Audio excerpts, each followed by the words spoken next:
Центре культурных инициатив Югора прошел предпремьерный показ документального фильма «Русский Страдивари» о непревзойденном мастере-балалайшнике, нашем земляке Семене Налимове. На просмотр и обсуждение собрались музыканты, артисты, историки, краеведы и родственники самого Налимова. Работа над фильмом продолжалась 1,5 года. Съемочная группа телеканала «Юрган» совершила целую балалайшную телеэкспедицию по маршруту Москва, Тверская область, Санкт-Петербург, Выльград. Первые оценки и комментарии в репортаже Евгения Стоказа.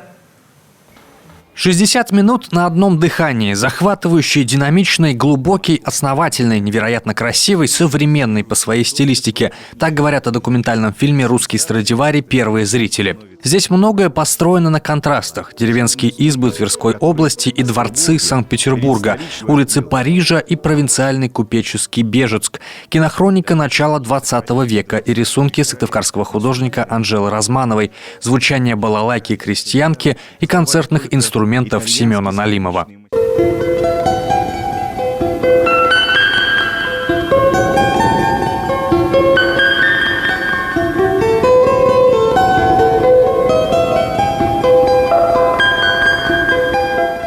Кстати, отличить налимы, так музыканты называют балалайки мастера, очень легко. По геральдическому знаку на головке грифа в цветах флага Российской империи, желтого с черным.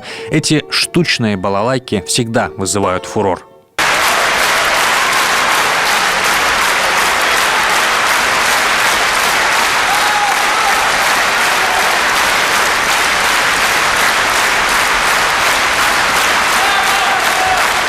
Очень интересна покадровка. Начинается с кадров Серебряного века. Замечательная игра, как говорится, фантастическая игра Архиповского. Вот это все. Исторически. Потом действительно сам Питер. Вот Марьино, вот это местечко. И очень много мы, конечно, узнали. И для меня лично интересно было про Андреева, про балалайки, про вот это все. И вот даже вот как конструктивно все сделано. Профессиональные музыканты отмечают высокий уровень экспертов, которые дают интервью. Это виртуозы-балалайшники, известные на весь мир. Алексей Архиповский и Андрей Горбачев, артисты Андреевского оркестра, мастер-реставратор Валерий Гребенников, представители главных российских музеев музыки в Москве и Санкт-Петербурге. Удивительно, что язык этого фильма был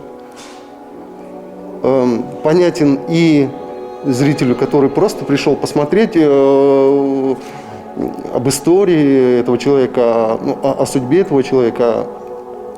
И второй язык – это язык, тот язык, которым говорили мастера, музыканты. И это удивляло, потому что и те, и другие зрители понимают все, о чем говорится. Документальный фильм отвечает на главные вопросы. Как столяр-краснодеревщик, коми-зырянин из села Выльград стал непревзойденным мастером-балалайшником и почему инструменты Семена Налимова сравнивают со скрипками Страдивари. По мнению зрителей, фильм получился теплым и вдохновляющим. Этот фильм, он, безусловно, очень важен, потому что его посмотрят люди и будут гордиться. Поводов для гордости остается все меньше, и они необходимы просто нам. Этот фильм – еще один маленький шаг по увековечению памяти нашего великого Семена Налимова, о котором мы знаем непростительно мало. Нужна и мемориальная доска на Большоохотинском кладбище в Санкт-Петербурге. Нужен исследователь, который займется составлением официального реестра его инструментов. И, конечно, было бы правильно, чтобы на родине мастера, в республике Коми, появилась хотя бы одна его балалайка. Евгений Стокас, Павел Юлианмин, телеканал Юрган.